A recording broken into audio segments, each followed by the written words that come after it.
Hey guys, so I just thought I'd jump on here and go through, I guess, a stage of our life, or my life, when we found out some breaking news with our third child. Now, it didn't happen all in one go. It sort of escalated, as these things do. The first time we really thought about it was when she started to become sick, and she'd get like a cold. We'd all get colds, and hers would last a month and all of ours would last a week, a couple days. And we took her to the doctor. They sort of just gave her some medicine and then she would get over it. But then I started noticing other symptoms where I would bring them all to a playground, all my kids to a playground. I'd let them out of the car. All three of them would get running out into the playground. But then my third would sort of stop, hesitate, look back, and then ask for me to pick her up and take her the rest of the way. This would happen on the walks. This would happen a fair amount throughout the day. And over time, I guess the doctor's answers just didn't make sense, so we thought we'd go a little bit further with it. We took our daughter to a GP, our family GP, and she heard a murmur. It's quite hard to hear these things when she was sick all the time, but she heard a murmur in her heart, and that progressed to going to the cardiology unit in Adelaide, which then a cardiologist did some scans, and about, I'd say, a couple of weeks later, we got the call to come in and discuss about it. The cardiologist basically explained that she had a hole in her heart. It was ASD, so atrial septum defect, which is quite common. I think we read some statistics that 20% of children will be born with one, and the surgery to complete that is relatively straightforward now. Didn't used to be, but now they've sort of got it down packed, where they go in there either with a cath through the veins and patch it up, or with bigger holes, they have to open heart surgery and deal with it that way, patch it up surgically or however. So the goal was that, okay, we've got this hole, let's get it sorted. Easy procedure, you know. Obviously, as parents, when you hear that, you know, I was crying, my partner's crying, but we learnt more about it, as we do. We researched everything, and we came to the conclusion that it was alright. We could do this. We could get the treatment, we could get the surgery. Australia's got pretty good healthcare, really good healthcare in fact, and it all got cleared up. So we sent off the cardiologist sent off the scans and all our information, just to get a time and a picture about when we could get it closed.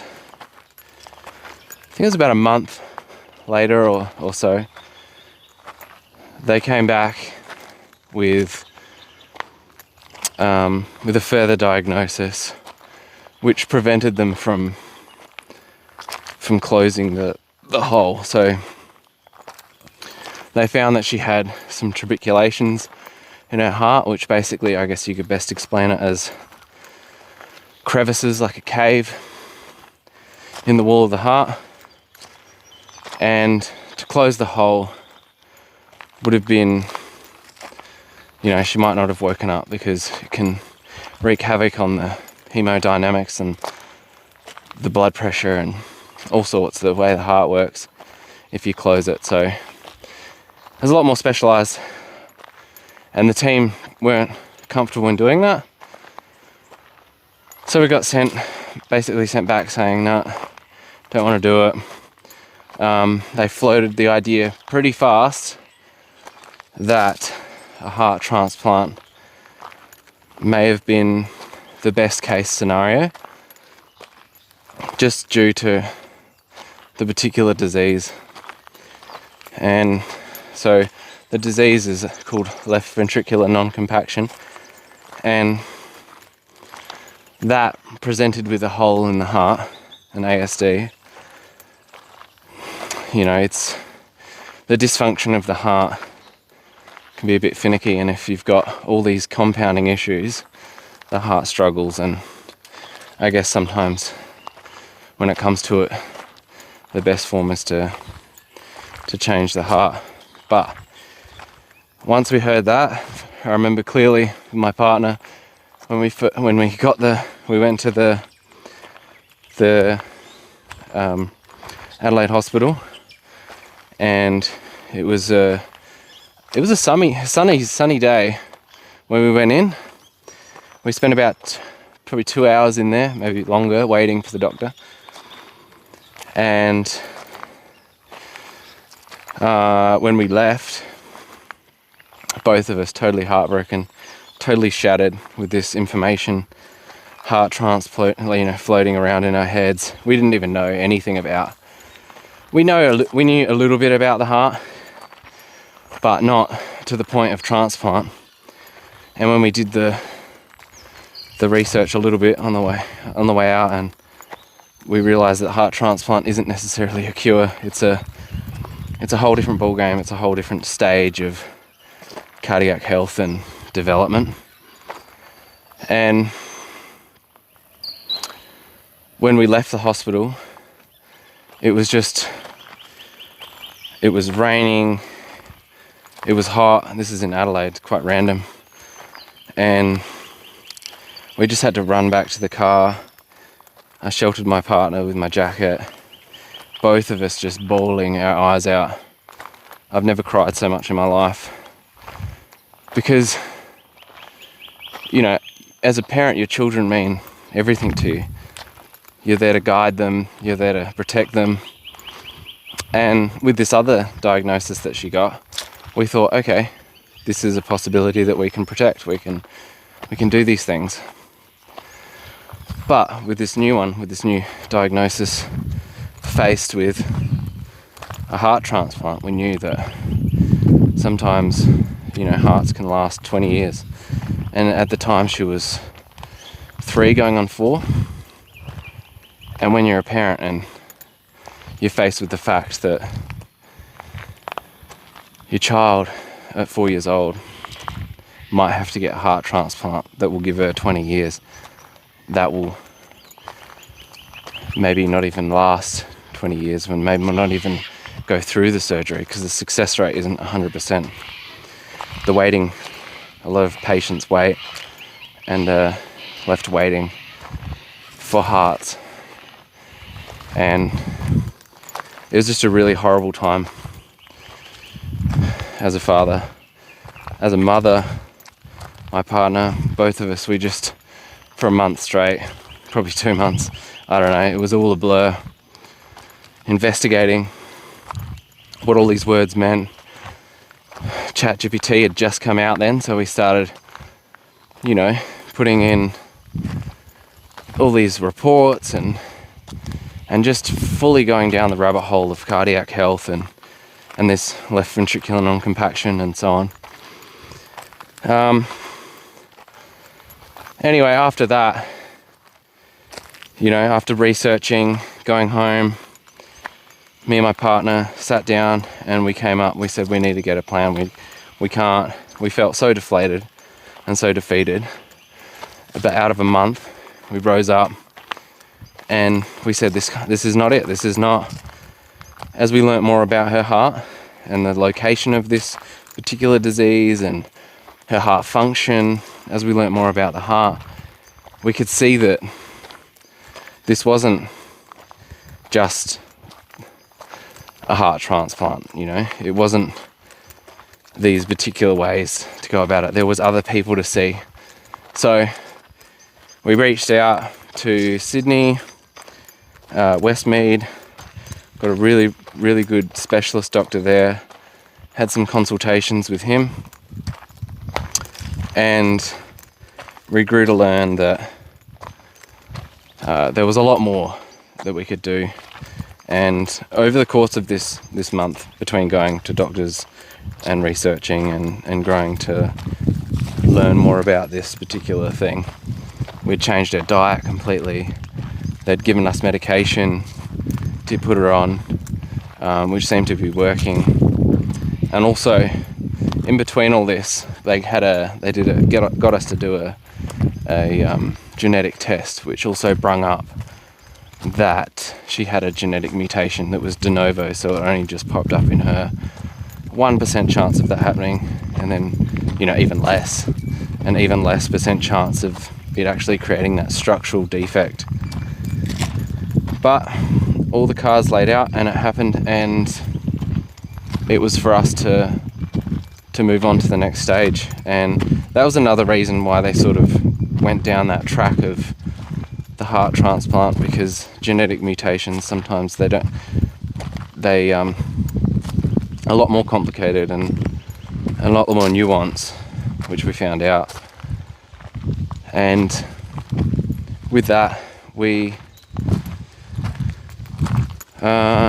so we got the consultation, and basically this doctor that we saw in Sydney reassured us that there are other things that we can do. There are other methods that we can go by. It just takes a specialty team and patience, but also to make sure that Ari, our child, was well equipped with being able to, you know, take surgery later on down the track, and that means looking after her health, keeping her exercising, movements, and if you met Ari, you would not guess. I think some of these things go undiagnosed, particularly left ventricular non-compaction, and ASDs go undiagnosed because it just, you know, kids get sick, and kids get sick a lot. So, you know, Panadol and this and that, and years go by, and it's not until they start hitting their older ages, their teenagers, or even adults for some, where it starts to become a lot more of an issue. Luckily, we got on top of that, and we worked out that we will go the extra mile, and we'll do whatever it takes to help Ari, and to make sure that she keeps her heart, and that she comes out of this a stronger girl and lives a healthy, happier life. And even now, as a father, having to think about that and explain that, it still makes me tear up, and makes me think, how could this all happen, and, you know, all these chances and numbers. But it is what it is, and I think something that we've learnt as a tribe, and, you know, because we explained a little bit about it to our other children, and what we need to look out for, and what can Ari do, and what should we not do right now. We just all came together, and it made us a really strong unit as a family. And Ari is such an amazing girl. She's so strong, and Ari's just 100%, and we wanted to give her the best that we could have, so we went out of our way. And I guess one of the biggest learning curves of being a parent is to really get in tune with your kids. A lot of parents say, and I know a lot of parents know, that you know your child best, And when you know that,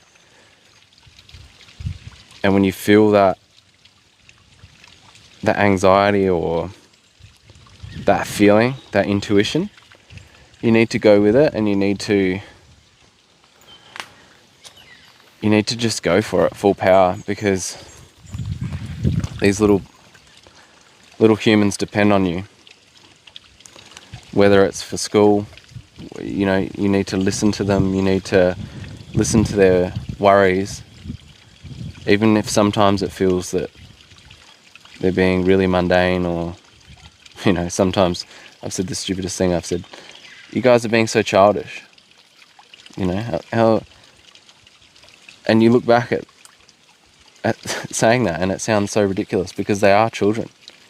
They're children and we're the adults, and we need to guide them, show them how the world works, but also push for things as well. There's a lot of wonderful doctors out there, and there's a lot of wonderful surgeons and people in the medical field that do the right thing, that cross their I's and T's, and there's some that just treat it as a job, and kids can slip through the cracks. Even some older people that I've known that slip through the cracks, and some people in general. And you can't let that happen. Not as a parent. You cannot let things slip through the cracks, especially when it comes to medical.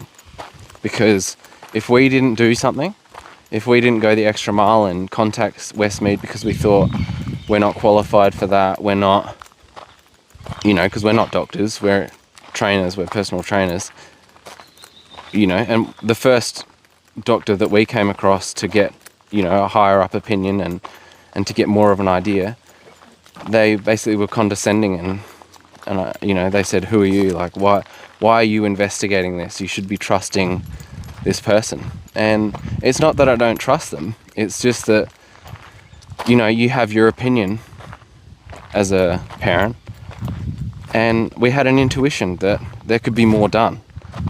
You can't just put a life sentence on a child and think that the parent's going to be like, okay, that's fine. No, we wanted to know more, and if it come down to that, then we would go with that. There's nothing we can do at the end of that. But we felt like the more that we researched, that there was something. There was a lot to do. And I guess it just comes down to trust your intuition as a parent. Look at things from an objective point of view. Getting sick all the time isn't just, a child being a child. Sometimes there's underlying causes, and congenital heart disease is, this particular variation of it is quite rare, but it's not always. Some of them are really common, and to get on top of it as a parent is something important. That's all I'm saying. As a father of 4, I will always do the most that I can to make sure that my children are heard. It's not easy. It's not easy, because, like I said, they come up to you and they do some silly stuff. Trust me, I know, I've seen it, and I've got angry and I've got annoyed and I've been dismissive, and yeah, I guess it's just trust your gut instinct, work as a team, and if you're a single parent, do your research, fill your repertoire of what they've said, and go with your gut. And don't be afraid to ask questions. Don't be afraid to go to other doctors or medical professionals. Don't be afraid to do what's necessary to protect your babies. So, this is me.